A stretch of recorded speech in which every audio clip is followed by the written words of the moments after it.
UPSC പരീക്ഷയ്ക്ക് പഠിക്കുമ്പോൾ ചരിത്രം പലർക്കും ഒരു വലിയ തലവേദനയാണ് അല്ലേ? ഒരുപാട് വർഷങ്ങൾ, പേരുകൾ, ഇതൊക്കെ ഓർത്തെടുക്കാൻ വളരെ ബുദ്ധിമുട്ടാണ്. പക്ഷെ ചരിത്രത്തെ ശരിക്കും മനസ്സിലാക്കാൻ ഒരു എളുപ്പവഴിയുണ്ട്. വെറുതെ വർഷങ്ങൾ കാണാതെ പഠിക്കുന്നതിന് പകരം ആ ചരിത്ര സംഭവങ്ങളെ രൂപപ്പെടുത്തിയ ഭൂമിശാസ്ത്രപരമായ സാഹചര്യങ്ങളെക്കുറിച്ച് നമ്മൾ മനസ്സിലാക്കണം. അപ്പം നമുക്ക് ആ ഒരു വിഷയത്തിലേക്ക് ആഴത്തിൽ കടന്നു ചെല്ലാം. നമുക്ക് തുടങ്ങാൻ വേണ്ടി വളരെ പ്രശസ്തമായ ഒരു വാചകമുണ്ട്. ചരിത്രത്തിന് 2 കണ്ണുകളുണ്ട് എന്നാണ് പറയുന്നത്.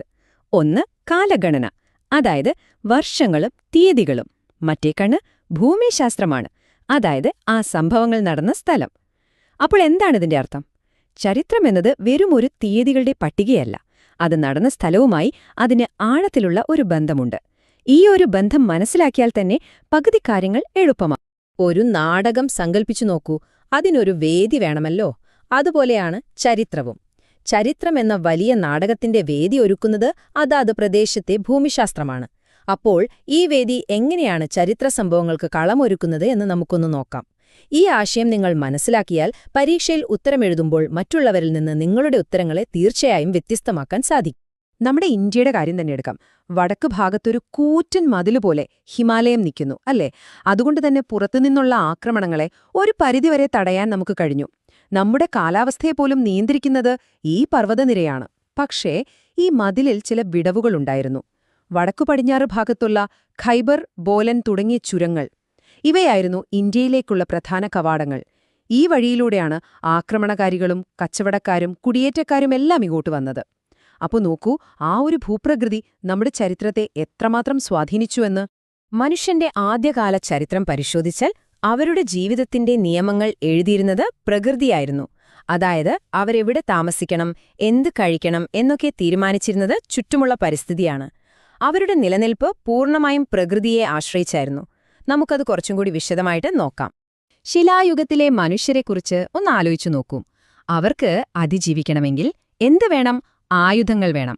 ഈ ആയുധങ്ങൾ ഉണ്ടാക്കാൻ നല്ല ഉറപ്പുള്ള കല്ലുകൾ വേണം, ക്വാഡ്സൈറ്റ് പോലെയുള്ളവ. അപ്പൊ അവർ എവിടെയായിരിക്കും താമസിക്കാൻ തിരഞ്ഞെടുത്തിട്ടുണ്ടാവുക? തീർച്ചയായും ഈ കല്ലുകൾ എവിടെയാണോ ധാരാളമായി കിട്ടുന്നത് അവിടെ തന്നെ. ചരിത്രകാരന്മാർ അത്തരം സ്ഥലങ്ങളെ ഒരു പ്രത്യേക പേരിട്ടാണ് വിളിക്കുന്നത്, ഫാക്ടറി സൈറ്റുകൾ.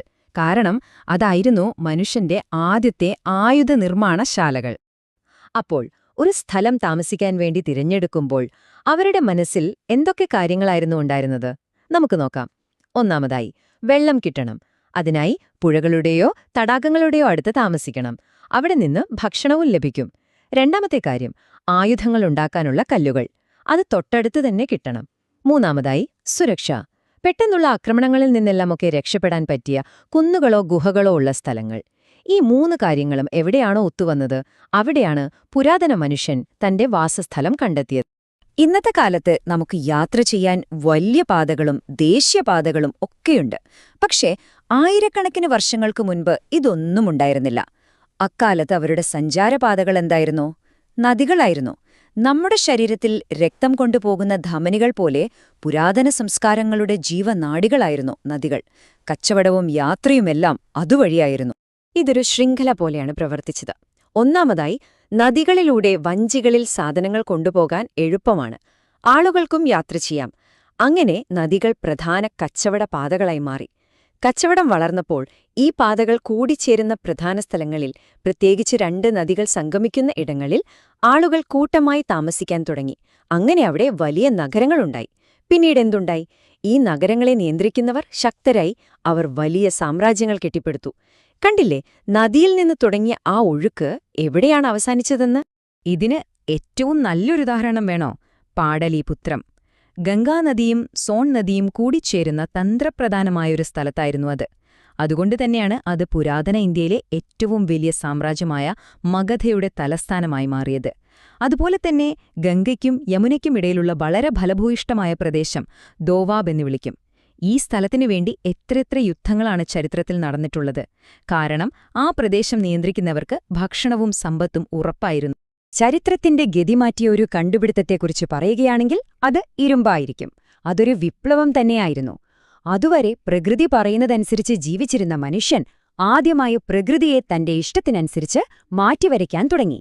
അതിനവന് കിട്ടിയ ഒരു മാന്ത്രിക ഉപകരണമായിരുന്നു ഇരുമ്പ്. പക്ഷേ ഇവിടെ നമ്മൾ ചിന്തിക്കേണ്ട ഒരു കാര്യമുണ്ട്. ഗംഗാസമതലം എന്നു പറയുന്നത് ഇടതൂർന്ന കാടുകളും ചതുപ്പ് നിലങ്ങളും നിറഞ്ഞ ഒരിടമായിരുന്നു. അങ്ങനെയുള്ള ഒരിടത്ത് ഒരു വലിയ സാമ്രാജ്യം എങ്ങനെ ഉയർന്നു വന്നു? ആ കാടൊക്കെ വെട്ടിത്തെളിച്ച് കൃഷി ചെയ്യാനും വലിയ നഗരങ്ങൾ പണിയാനും അവർക്കെങ്ങനെ കഴിഞ്ഞു? അതിനുള്ള ഒറ്റ ഉത്തരമേ ഉള്ളൂ: ഇരുമ്പ്. ക്രിസ്തുവിന് മുൻപ് ഏകദേശം 500 വർഷമായപ്പോഴേക്കും ഇരുമ്പ് കൊണ്ടുള്ള ആയുധങ്ങൾ വ്യാപകമായി, പ്രത്യേകിച്ച് ഇരുമ്പ് മഴുവും കലപ്പയിൽ ഘടിപ്പിക്കുന്ന ഇരുമ്പ് കൊഴുവും. ഈ 2 ഉപകരണങ്ങളാണ് ഗംഗാ സമതലത്തിന്റെ തലവിധി മാറ്റിയെഴുതിയത്. ഇരുമ്പിനു മുൻപും പിൻപും എന്ന ഗംഗാസമതലത്തെ രണ്ടായി തിരിക്കാം. ഇരുമ്പിനു മുൻപ് ചെറിയ താമസസ്ഥലങ്ങൾ, കട്ടിയുള്ള മണ്ണിൽ കൃഷി ചെയ്യാൻ പ്രയാസം, എല്ലായിടത്തും കാട്. എന്നാൽ ഇരുമ്പ് വന്നതിന് ശേഷമോ, ഇരുമ്പ് മഴുകൊണ്ട് ആ കാടുകളെല്ലാം വെട്ടിത്തെളിച്ചു. ഇരുമ്പ് കലപ്പകൊണ്ട് ആ കട്ടിയുള്ള മണ്ണ് ഉഴുതുമറിച്ച് വിശാലമായ കൃഷിയിടങ്ങളുണ്ടാക്കി. കൂടുതൽ ഭക്ഷണം ഉൽപ്പാദിപ്പിച്ചപ്പോൾ കൂടുതൽ ആളുകൾ വന്നു. അങ്ങനെ വലിയ നഗരങ്ങൾ തന്നെ അവിടെ ഉയർന്നു വന്നു. സാങ്കേതിക വിദ്യയെപ്പോലെ ചരിത്രത്തെ നിയന്ത്രിച്ച, പക്ഷെ നമ്മൾ പലപ്പോഴും ശ്രദ്ധിക്കാത്ത ഒരു അദൃശ്യ ശക്തിയുണ്ട്. അതാണ് കാലാവസ്ഥ. കാലാവസ്ഥയിൽ വരുന്ന വളരെ ചെറിയ മാറ്റങ്ങൾ പോലും ചിലപ്പോൾ വലിയ സംസ്കാരങ്ങളെ വളർത്താനും അതേപോലെ തന്നെ ഇല്ലാതാക്കാനും കഴിവുള്ളതായിരുന്നു. ചില ഉദാഹരണങ്ങൾ നോക്കിയാൽ ഇത് വ്യക്തമാകും. മധ്യേഷ്യയിൽ വലിയ വരൾച്ച വന്നപ്പോഴാണ് ആര്യൻ ഗോത്രങ്ങൾ ഇന്ത്യൻ ഉപഭൂഖണ്ഡത്തിലേക്ക് കുടിയേറാൻ തുടങ്ങിയത് എന്ന് പറയപ്പെടുന്നു. അതുപോലെ നമ്മുടെ മഹത്തായ ഹാരപ്പൻ സംസ്കാരം തകരാനുള്ള ഒരു പ്രധാന കാരണം മഴ കുറഞ്ഞതും അവർ ആശ്രയിച്ചിരുന്ന നദികൾ വറ്റിപ്പോയതുമാണ്. വേറൊരു ഉദാഹരണം, മഹാരാഷ്ട്രയിലെ ഇനാങ്കാവ് എന്നൊരു സ്ഥലമുണ്ടായിരുന്നു.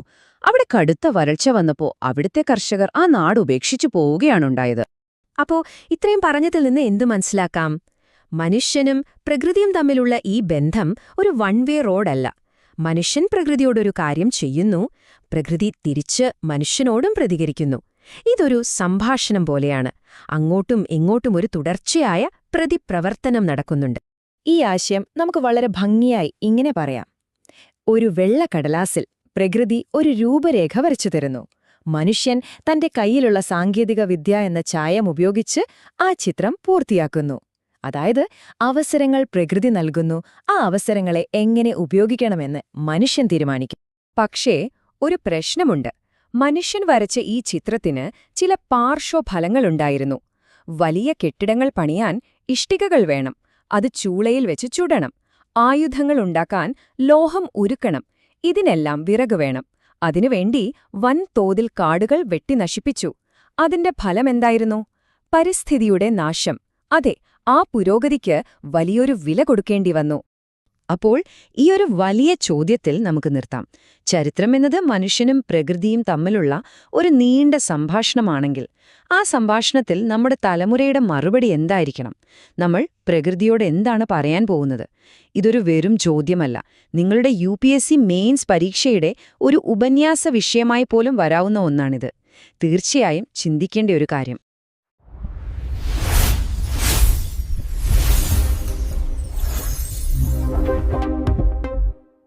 നമസ്കാരം. നമ്മളിന്ന് സംസാരിക്കാൻ പോകുന്നത് പുരാതന ഇന്ത്യയുടെ ചരിത്രത്തെക്കുറിച്ചാണ്. പക്ഷെ കുറച്ച് വ്യത്യസ്തമായൊരു രീതിയിൽ. പരിസ്ഥിതി, അതായത് നമ്മുടെ പ്രകൃതി, എങ്ങനെയാണ് പുരാതന ഇന്ത്യയുടെ തലവിധി തന്നെ മാറ്റിയെഴുതിയതെന്ന് നോക്കിയാലോ? പ്രത്യേകിച്ച് മഴയുടെ പങ്ക്. മത്സര പരീക്ഷകൾക്ക് തയ്യാറെടുക്കുന്ന നിങ്ങൾക്ക് ഇത് വളരെ പ്രധാനപ്പെട്ട ഒരു കാഴ്ചപ്പാടായിരിക്കും. പ്രകൃതിയുടെ ശക്തി എങ്ങനെയാണ് സാമ്രാജ്യങ്ങളെ ഉണ്ടാക്കുകയും തകർക്കുകയും ചെയ്തതെന്ന് നമുക്കൊന്ന് നോക്കാം. അപ്പോ ഇങ്ങനെയൊരു ചോദ്യം ചോദിച്ചാൽ എങ്ങനെയുണ്ടാവും? ഒരു മഴമേഘത്തിന് ഒരു സാമ്രാജ്യം തന്നെ ഉണ്ടാക്കാൻ പറ്റുമോ? അതുപോലെ ആ മഴ പെയ്യാതിരുന്നാൽ ഒരു സാമ്രാജ്യം മുഴുവൻ ഇല്ലാതായി പോകുമോ? വിശ്വസിക്കാൻ പ്രയാസമുണ്ടല്ലേ? പക്ഷേ ഇതിന്റെ ഉത്തരം നമ്മുടെ ചരിത്രത്തിൽ തന്നെയുണ്ട്. ശരി, അപ്പൊ നമ്മൾ ഈ വിഷയത്തിലേക്ക് ആഴത്തിൽ ഇറങ്ങിച്ചെല്ലാൻ പോവുകയാണ്. 5 കാര്യങ്ങളാണ് നമ്മൾ പ്രധാനമായും നോക്കുന്നത്. മഴ എങ്ങനെയാണ് ഒരേ സമയം സൃഷ്ടാവും സംഹാരകനുമായതെന്ന് നോക്കും. പിന്നെ ഒരു സാമ്രാജ്യം എങ്ങനെ ഉയർന്നു വന്നു, അതിൽ പ്രകൃതിയുടെ പങ്കെന്തായിരുന്നു? അതുപോലെ പ്രകൃതി എങ്ങനെ നമ്മുടെ സമൂഹത്തിന്റെ നിയമങ്ങളെ വരെ സ്വാധീനിച്ചുവെന്നും കാണാം. പുരാതന ഇന്ത്യക്കാർക്ക് പരിസ്ഥിതിയെക്കുറിച്ച് എന്ത് കാഴ്ചപ്പാടായിരുന്നു ഉണ്ടായിരുന്നത്? അവസാനം ആ പഴയ പാഠങ്ങളിൽ നിന്ന് നമുക്കിന്ന് എന്ത് പഠിക്കാനുണ്ടെന്നും ചർച്ച ചെയ്യാം. ഓക്കെ, അപ്പൊ നമ്മുടെ ആദ്യത്തെ ഭാഗത്തേക്ക് കടക്കാം. പണ്ടത്തെ കാലത്ത് ഇന്നത്തെ പോലെ വലിയ ജലസേചന സൗകര്യങ്ങളൊന്നും ഉണ്ടായിരുന്നില്ല. അതുകൊണ്ട് തന്നെ കൃഷി പൂർണ്ണമായും മൺസൂണിനെ ആശ്രയിച്ചായിരുന്നു. അതുകൊണ്ട് തന്നെ മഴയ്ക്ക് ഒരേ സമയം നാഗരികതകളെ വളർത്താനും തകർക്കാനുമുള്ള ഒരു കഴിവുണ്ടായിരുന്നു. ഇതിന് ഏറ്റവും നല്ല ഉദാഹരണം ഏതാണെന്നറിയാമോ? നമ്മുടെ ഹാരപ്പൻ സംസ്കാരം തന്നെ. ഇന്ന് നമ്മൾ ആ പ്രദേശങ്ങൾ കാണുമ്പോൾ അതൊരു മരുഭൂമി പോലെ വരണ്ട സ്ഥലമാണ്, അല്ലേ? പക്ഷേ ഏകദേശം 5000 വർഷം മുൻപ് അവിടെ ധാരാളം മഴ പെയ്യുമായിരുന്നു. ആ മഴയുടെ ബലത്തിലാണ് അത്രയും വലിയൊരു നഗരസംസ്കാരം വളർന്നു വന്നത്. പക്ഷെ എന്തു പറ്റി? കാലം കഴിഞ്ഞപ്പോൾ മഴ കുറഞ്ഞു, ആ വലിയ സംസ്കാരവും പതിയെ പതിയെ ഇല്ലാതായി. മഴ ഇല്ലാതായാൽ എന്ത് സംഭവിക്കുമെന്നതിന് മറ്റൊരു ഉദാഹരണമാണ് മഹാരാഷ്ട്രയിലെ ഇനാംഗാവ്. ഏകദേശം 3000 വർഷം മുൻപാണ് അവിടെ കടുത്തൊരു വരൾച്ച വന്നു. അതോടെ കൃഷി ചെയ്ത് ജീവിച്ചിരുന്ന ഒരു സമൂഹം മുഴുവൻ അവരുടെ ജീവിത രീതി തന്നെ മാറ്റി. കൃഷി ഉപേക്ഷിച്ച് കന്നുകാലികളെയും കൊണ്ട് നാടോടികളായി ജീവിക്കാൻ അവർ നിർബന്ധിതരായി. ഒന്ന് ആലോചിച്ചു നോക്കൂ, എത്ര വലിയൊരു മാറ്റമാണെന്ന്. ശരി, ഇനി നമുക്ക് മഴയുടെ മറ്റേ വശം കാണാം, അതായത് മഴയുടെ നിർമ്മാണ ശക്തി. പുരാതന ഇന്ത്യയിലെ ഏറ്റവും ശക്തമായ സാമ്രാജ്യങ്ങളിൽ ഒന്നായിരുന്നല്ലോ മഗധ. ആ മഗധയുടെ വളർച്ചയ്ക്ക് പിന്നിലെ ഏറ്റവും വലിയ രഹസ്യം അവിടത്തെ ഭൂമിശാസ്ത്രപരമായ പ്രത്യേകതകളായിരുന്നു. മഗധ സാമ്രാജ്യത്തിന്റെ കേന്ദ്രം എവിടെയായിരുന്നു? ഗംഗാ സമതലങ്ങളിലായിരുന്നു. അവിടെ ഓരോ വർഷവും ശരാശരി 125 സെന്റിമീറ്റർ വരെ മഴ കിട്ടുമായിരുന്നു. അന്നത്തെ കാലത്ത് ഇതൊരു ചെറിയ കാര്യമല്ല, ഒരു വലിയ പ്രകൃതിദത്തമായ അനുഗ്രഹം തന്നെയായിരുന്നു അത്. അപ്പൊ നിങ്ങൾ ചിന്തിക്കുന്നുണ്ടാകും, ഈ മഴ എങ്ങനെയാണൊരു സാമ്രാജ്യത്തെ ഉണ്ടാക്കിയതെന്നല്ലേ? സംഭവം വളരെ ലളിതമാണ്. 4 ഘട്ടങ്ങളായിട്ട് നമുക്കിത് പറയാം. 1. നല്ല കനത്ത മഴ. 2. ആ മഴ കാരണം കൃഷി വൻതോതിൽ മെച്ചപ്പെട്ടു, ആവശ്യത്തിലും അധികം ധാന്യം കിട്ടി. ഇതിനെ നമ്മൾ കാർഷിക മിച്ചം എന്ന് പറയും. 3. കാര്യം, ഈ അധിക വരുമാനം ഉപയോഗിച്ച് അവർക്ക് വലിയൊരു സൈന്യത്തെ പോറ്റാനും നല്ലൊരു ഭരണകൂടമുണ്ടാക്കാനും പറ്റി. 4. ഈ ശക്തി ഉപയോഗിച്ച് അവർ ചുറ്റുമുള്ള പ്രദേശങ്ങൾ കീഴടക്കി സാമ്രാജ്യം വലുതാക്കി.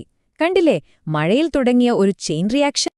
ഈ പ്രകൃതിയുടെ സ്വാധീനം സാമ്രാജ്യങ്ങളെ ഉണ്ടാക്കുന്നതിൽ മാത്രം ഒതുങ്ങിയില്ല കേട്ടോ. ഇനി നമ്മൾ നോക്കാൻ പോകുന്നത് മൺസൂൺ എങ്ങനെയാണ് സാധാരണക്കാരുടെ ജീവിതത്തെയും അവരുടെ ആചാരങ്ങളെയും നിയമങ്ങളെയും വരെ രൂപപ്പെടുത്തിയതെന്ന്. ഈ വർഷവാസം എന്ന വാക്ക് കേട്ടിട്ടുണ്ടോ? ഗൗതമബുദ്ധനും അദ്ദേഹത്തിന്റെ അനുയായികളും കനത്ത മഴയുള്ള 4 മാസക്കാലം യാത്രകളും പ്രഭാഷണങ്ങളും ഒക്കെ നിർത്തി ഒരിടത്ത് തന്നെ തങ്ങുമായിരുന്നു. ഈ ഒരു രീതിക്കാണ് വർഷവാസം എന്നു പറയുന്നത്. അതായത് മഴയുടെ ശക്തി അത്രത്തോളം വലുതായിരുന്നു. അത് മതപരമായ കാര്യങ്ങളെപ്പോലും മാസങ്ങളോളം നിർത്തിവെക്കാൻ കാരണമായി. പ്രകൃതിയിലുണ്ടാകുന്ന മാറ്റങ്ങൾ കാരണം വലിയ ജനവിഭാഗങ്ങൾ തന്നെ ഒരു സ്ഥലത്ത് നിന്ന് വേറൊരു സ്ഥലത്തേക്ക് പോകേണ്ടി വന്നിട്ടുണ്ട്. നോക്കൂ, പണ്ട് ഹസ്തിനാപുരത്തിൽ വലിയൊരു വെള്ളപ്പൊക്കമുണ്ടായപ്പോൾ കുരുവംശത്തിന് തന്നെ അവിടം വിട്ടുപോകേണ്ടി വന്നു. അതുപോലെ മഗധയിൽ വലിയൊരു ക്ഷാമം വന്നപ്പോൾ ഒരു കൂട്ടം ജൈനമത വിശ്വാസികൾ ദക്ഷിണേന്ത്യയിലേക്ക് കുടിയേറി. അപ്പോ പ്രകൃതി എപ്പോഴും ഒരു വില്ലനായിരുന്നോ? അല്ല, അതിന് നല്ല വശവുമുണ്ടായിരുന്നു. AD 1-ാം നൂറ്റാണ്ടിൽ മൺസൂൺ കാറ്റിന്റെ ദിശയും സമയവുമൊക്കെ മനുഷ്യർ മനസ്സിലാക്കി. അതോടെ കച്ചവടത്തിനൊരു പുതിയ വഴി തുറന്നു. റോമൻ കപ്പലുകൾക്ക് വളരെ വേഗത്തിൽ നമ്മുടെ തീരങ്ങളിലേക്ക് എത്താൻ പറ്റി. ഇത് നമ്മുടെ ചേര, ചോള, പാണ്ഡ്യ രാജ്യങ്ങളിലെ കച്ചവടം വൻതോതിൽ വളരാൻ സഹായിച്ചു. ഇതുവരെ നമ്മൾ സംസാരിച്ചത് പ്രകൃതിയുടെ ഭൗതികമായ സ്വാധീനത്തെക്കുറിച്ചാണ്. എന്നാൽ പുരാതന ഇന്ത്യക്കാർക്ക് പരിസ്ഥിതിയുമായി ഇതിനേക്കാൾ ആഴമുള്ളൊരു ബന്ധമുണ്ടായിരുന്നു. അവർ പ്രകൃതിയെ ഉപയോഗിക്കാനുള്ള ഒരു വിഭവം മാത്രമായിട്ടല്ല കണ്ടത്, മറിച്ച് ആരാധിക്കേണ്ട ഒരു ദൈവിക ശക്തിയായിട്ടാണ് കണ്ടിരുന്നത്. ഈ ഒരു കാഴ്ചപ്പാട് അവരുടെ ജീവിതത്തിലെ എല്ലായിടത്തും നമുക്ക് കാണാൻ പറ്റൂ. ഗംഗയും സരസ്വതിയും പോലുള്ള നദികളെ അവർ അമ്മമാരായി കണ്ടു. ആൽമരം, വേപ്പു പോലുള്ള മരങ്ങളൊക്കെ അവർക്ക് പുണ്യവൃക്ഷങ്ങളായിരുന്നു. ഭൂമിയെ അവർ ഫലഭൂയിഷ്ഠതയുടെ ദേവതയായി ആരാധിച്ചു. പശു, ആന തുടങ്ങിയ മൃഗങ്ങളെ ആരാധിച്ചിരുന്നു. എന്തിനേറെ പറയുന്നു, മഴ പെയ്യ്ക്കുന്ന ഇന്ദ്രനെപ്പോലുള്ള പ്രകൃതി ശക്തികളെ തന്നെ അവർ ദൈവങ്ങളായി കണ്ടു. പ്രകൃതിയോടുള്ള ഈയൊരു ബഹുമാനം ഇന്നോ ഇന്നലെയോ തുടങ്ങിയതല്ല. ഇതിന് ആയിരക്കണക്കിന് വർഷങ്ങളുടെ പഴക്കമുണ്ട്.